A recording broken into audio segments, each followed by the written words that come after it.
got to take this state by storm. Get rid of this stupid new norm. This stupid new norm. We got to step up and bring the heat. The Democratic liberal progressives is who we've got to be. Got to be. We're at the federal level, so we've got to do it at the state. Yeah, the state's next. We are Californians for change.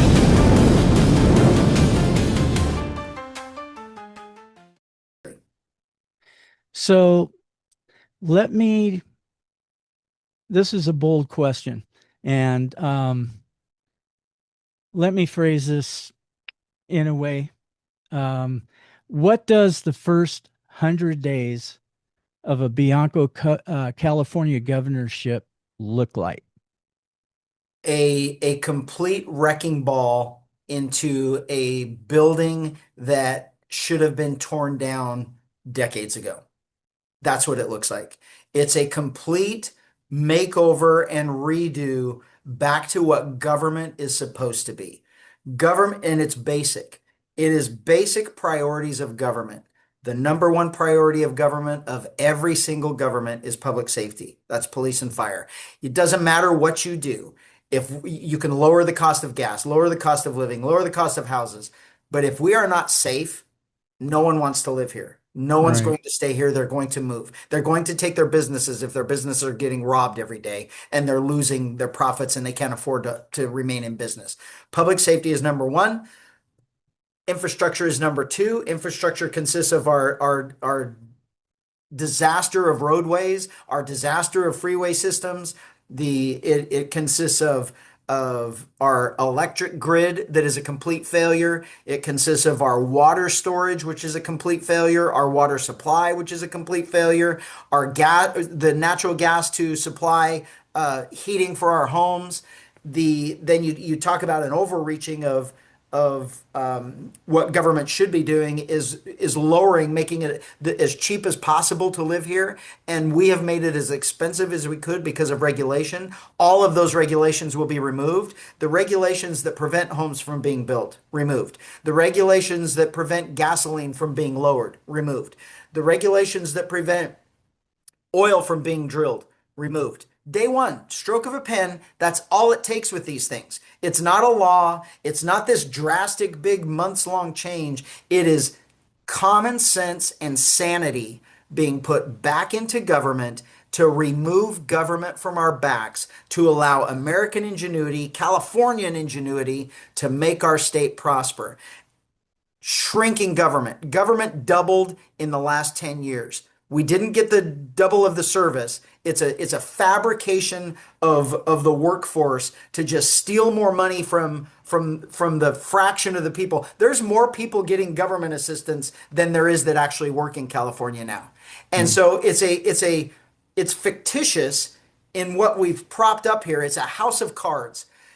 What the Democrats and the Democrat agenda, the liberal agenda, has propped up is a house of cards that I'm going to put 5 out of the bottom, and that whole castle is going to come crumbling down because it's built on falsehoods. We will shrink the size of government. We will eliminate the government overreach into our lives, the regulation. We will change laws that are actually harming our community. Criminals will actually be held responsible for the crimes that they commit. And if they should be in jail, they're going to jail. The prisons will all be reopened. If we need more prisons, which I know we do because of the amount of criminals we have in this state, we will build more prisons. The economy will be strengthened how it should be rather than a fake economy propped up by government. And that's what we have now. Right. And so building more jails and all that, what would be the deterrent for crime? I mean, California now does not have a death penalty because of Gavin Newsom, but will you bring that back? And what will be the deterrence to crime? Yes, the voters voted for that. We have learned over the past couple of decades that the Democrat agenda doesn't care about voters. They only lie to you to get you to keep putting them in office. And then when they get there, they laugh at you, they spit in your face, and they kick you in the teeth when you're hurting. That is our Democrat agenda right now. And the proof is Governor Newsom. We all voted for the death penalty unanimously, way unanimously. We want Yes. criminals held accountable. Last year, 70% of the state voted to a complete direction in public safety with Prop 36. And the legislature and the governor said, screw all of you. We don't care what three-quarters of the state wants. We want my agenda. We want our beliefs and our crazy insanity being imposed on all of you. We don't care about the Constitution. You have a complete, absolutely failed embarrassment of an attorney general who routinely gets overturned by the Ninth Circuit, who is the most liberal court in the land. And they routinely say that what the attorney general and the governor are doing are unconstitutional. And it's like, man, when are people going to wise up? When are we going to get to a point to say we've been lied to and this direction that's happening we have to take away? Criminals have to be held responsible. They have to be put in jail. They have to be put in prison. And if they get out and break the law again, put them in prison again. This double, triple, quadruple probation that people get now is absolutely ridiculous. And we have a government that cares more about a criminal than about victims. They don't care that we're all being victimized. They only care about the emotions of a criminal and what they feel in custody. They don't care about the victims and the victims' families. They don't, not one single bit. And the reality is, the places that have better crime rates than us, that have lower crime rates and less crime and safer communities, they actually punish criminals when they do wrong. If there is not a punishment for behavior, the behavior will always continue because there's a benefit. It's quite as simple as the risk versus reward. Is it worth stealing that lawnmower, stealing that car to spend the next 5 years in prison? I don't think it is. But is it worth stealing that car when they're going to give me a ticket and just let me go again? Of course it is. Absolutely. I couldn't agree with you more. And there has to be deterrence to crime. I mean, the town that I live in, I did a little report on because I happened to go to the store. Actually, it was Smart and Final, and there were no baskets to be found, nowhere. And I went in and I asked them, where are all the baskets? And they said, well, they were all stolen. There were just a few in the store to use. And a lot of people said, oh, come on, that happens over here too. I said, yeah, but this type of behavior, criminal activity left unpunished, will continue like an addiction. It'll get worse, never better. Yeah, Unless, this is where we've gotten to society is exactly what that person said to you. When did theft become acceptable? It right, wasn't acceptable when I was a kid. It's exactly. only become acceptable when you have been lied to over and over and over, and now it's just become a fact of life. We can't you can't walk out your house without seeing crime happening that now is just acceptable. Shooting up heroin in the street, walking around naked because you're mentally ill and under the influence of drugs, stealing people's stuff and just get let out and just allowed to keep doing it over and over again. It's just acceptable. Just accept it. Just deal with it. Work harder, buy something else. You didn't need that extra TV anyway. It doesn't matter that they broke into your house and stole one of them. That's that would have been pushed upon us. This in the law enforcement world and with Democrats for 20 years, they keep saying it's only a property crime. It's only a property crime. Well, that's my property. You don't get to come take my property. I worked hard for it. I sacrificed for it. It's mine. That is a human right, my stuff. Someone doesn't just get to come and take it, but we've gotten to a place where we've just accepted it. And we have to stand up and say, no, we're done. You will not commit crime. You cannot have a civilized society without an adherence to laws. And if you are not going to have an adherence to laws, our society is doomed. And so we do have liberal judges in California. So how are we going to fix that problem? I mean, There if are people keep There are letting them there, go. yeah, there are ways to remove judges that do the wrong thing. It's just never been imposed because that's what the current government wants. That you have to realize in California, the people that are making the laws, we have been under Democrat control in California since the 1950s. The Republicans have never had control of the Senate or the Assembly since the 1950s, 1956 and Wow. 1958 in the two houses. That's 70 years, 60 years That's huge. of all Democrat control. In the last almost 10 years, we have had nothing but a supermajority of Democrats that can do anything. Anything that they want, they could do. If they wanted to make our lives better, they could do it tomorrow. But here's the reality.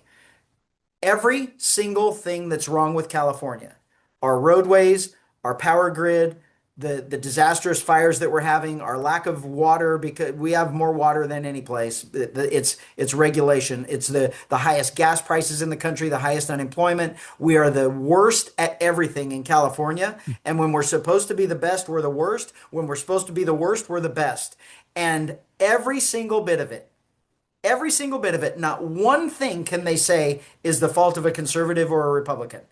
They can't because we have not had a say in what happens in Sacramento for 60 years. Wow. 60 years. And no one is holding them to this. No one is making them talk about it. We talk about things that don't matter. Now we're fighting about Trump and immigration. That's not what destroyed California. It's your policies that destroyed California. But you don't have anybody willing or able to talk about those things and make the media force the media to talk about those things. And that's why we're in this position that we're in. I mean, me running for this campaign, there may be some people out there that just don't like me. They don't like truth. They don't like being told things they don't like to hear. They don't like cops in general, whatever the case may be. They form their opinion and they somehow, like someone else besides me. The reality is this, without me in this campaign, this would be the same Republican versus Democrat campaign that we have had for the last 50 years, 20 years especially, the last time a Republican was elected to a statewide office, and we would lose by the same number percentage points. That's what Wow. happens every single election in California.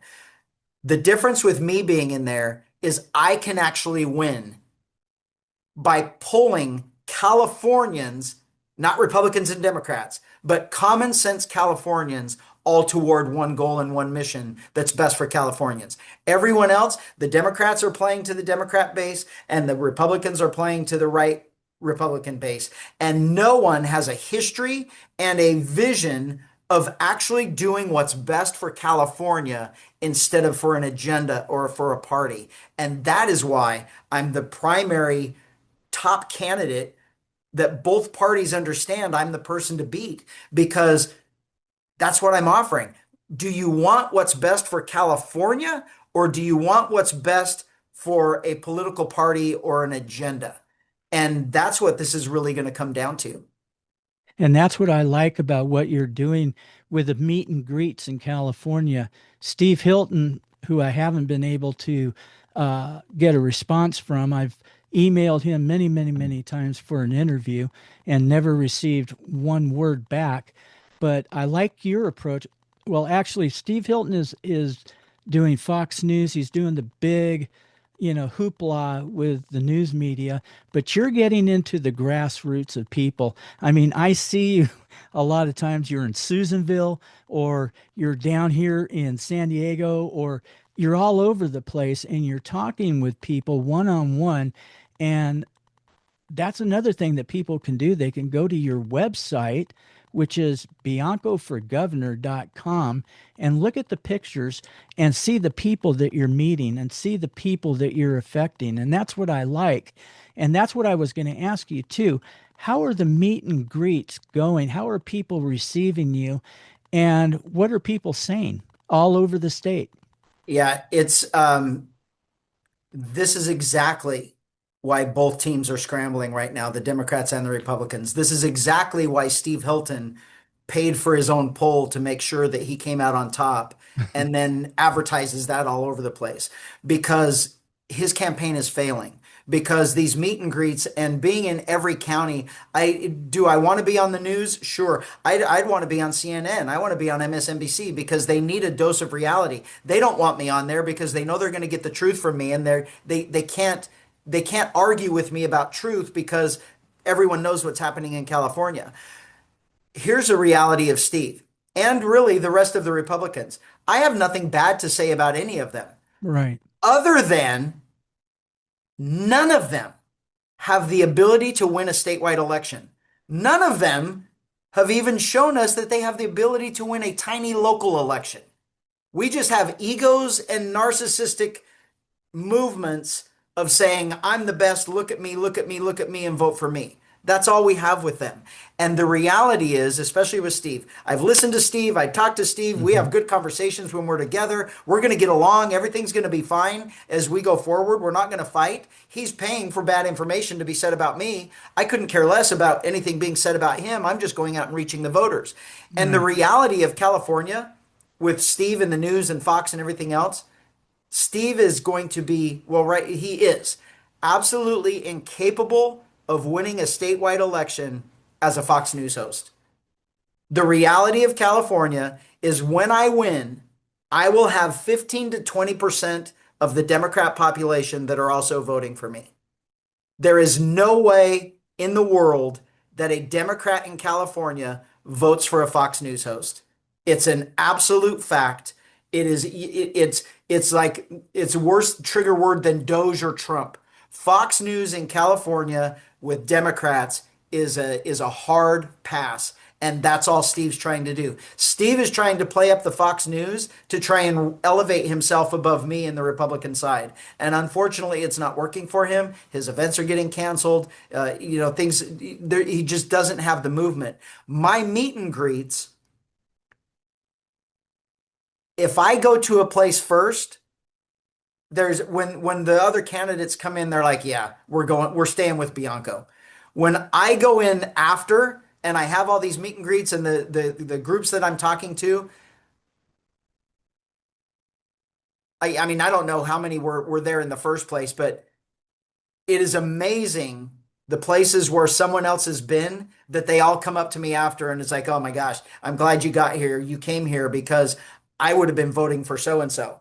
But now there's no way. There's no way that person can win over you. So what we are doing in the campaign we are doing, I don't care that I'm not on Fox News. I don't care that I'm not doing this because Fox News isn't going to vote for me. Californians are going to vote for me. And what we are doing with this campaign and how we are operating it, I will have the entire state, the majority of the state behind me because I went out there and answered their questions. I went out there and met with them and showed them that they actually care. It's not about just paying for commercials to get to them. I want to see what they are talking about or see how they're living. I want to see what they're going through. I want to hear personally from them what they're going through. And I want them to see from me that I actually care and we're going to make a difference once we take back the governor's mansion in Sacramento. And it's finally going to be a government that works for all of Californians instead of just a certain population trying to get votes. Or a special interest group. Yeah. And that's what we're praying for. We're praying for you to get, I mean, it has a great ring to it. I mean, Governor Bianco.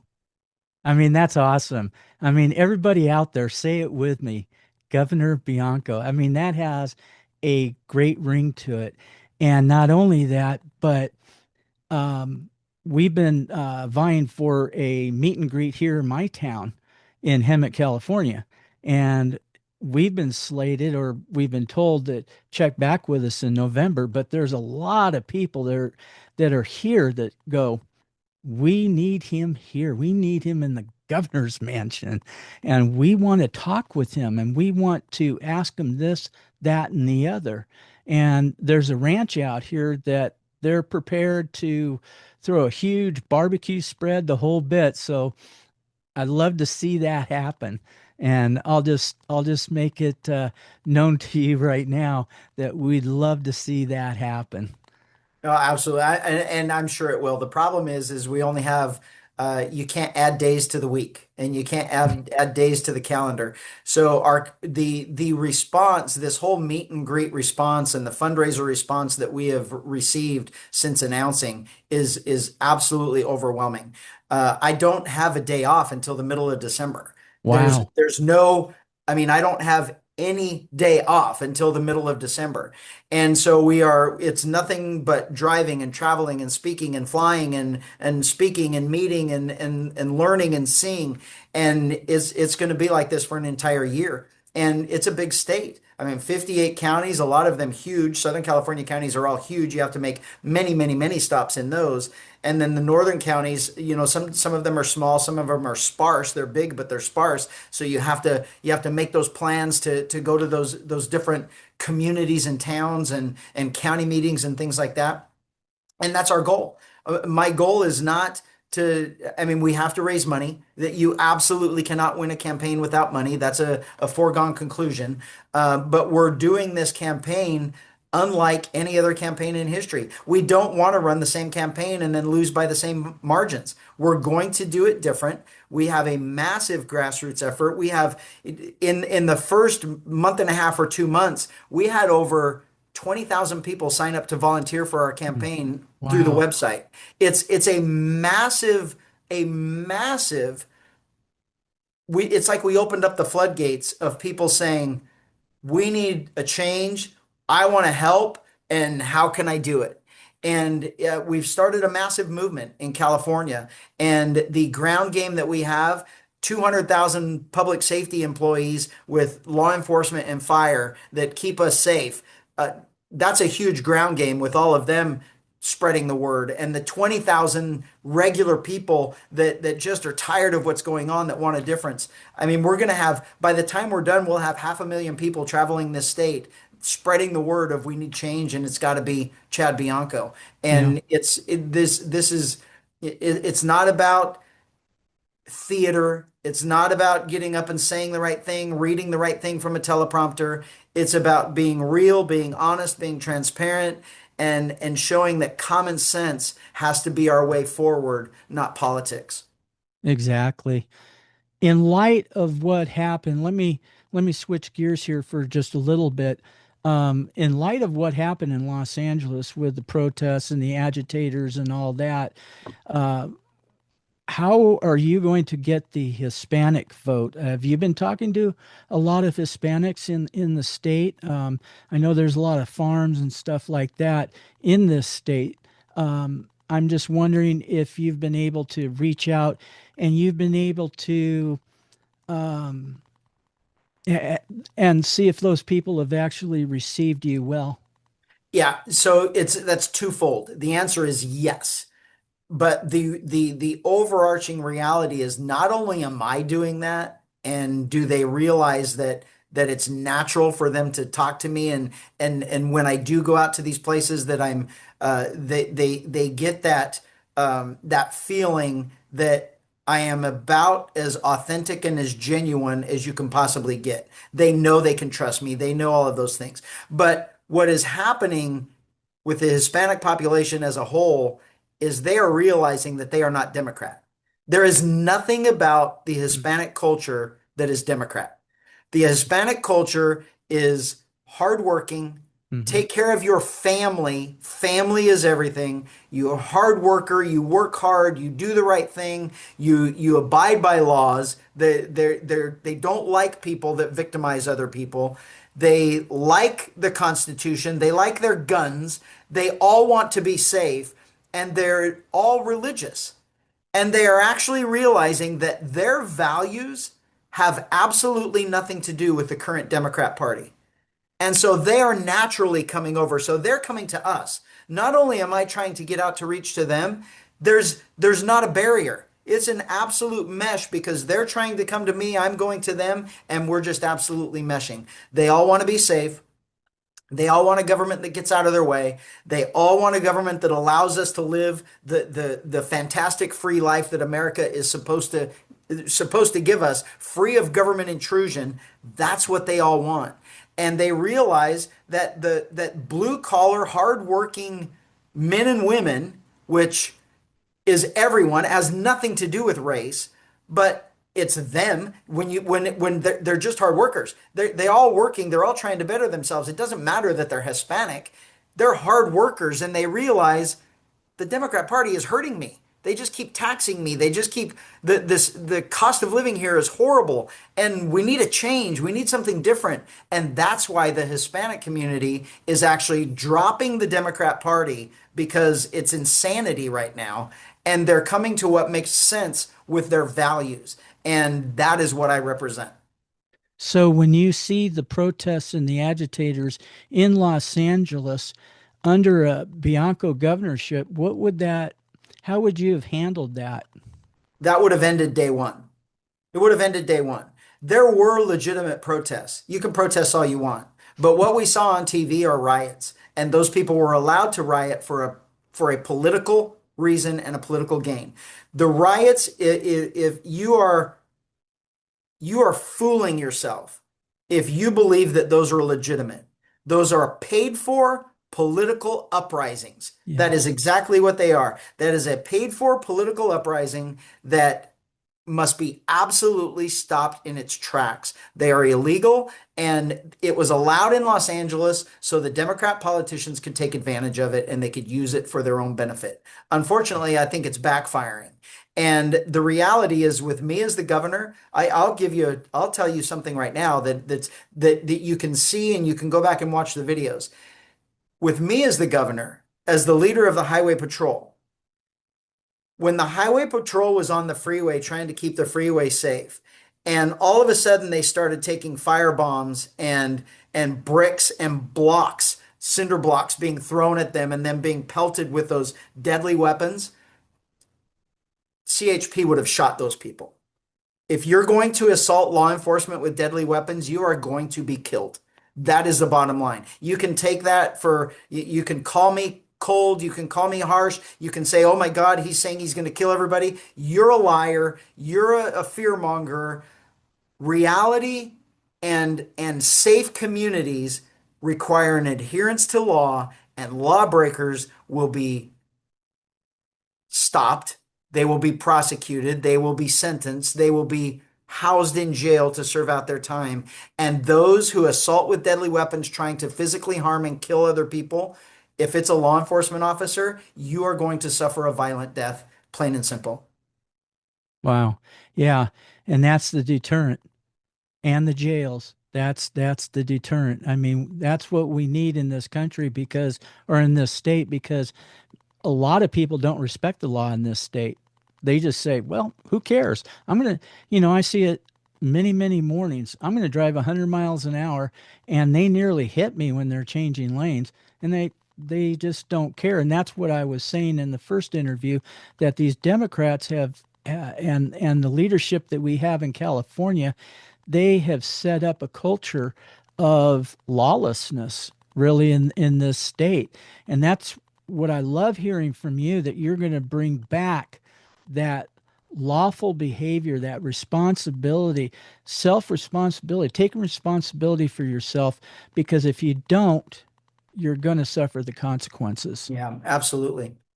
And that's what I like. And that's what a lot of people really need to hear when, a lot of people would say, well, that's really harsh. Well, that's the reality that you and I grew up with. I grew up in the 50s and 60s. And that's the harsh reality that we grew up with.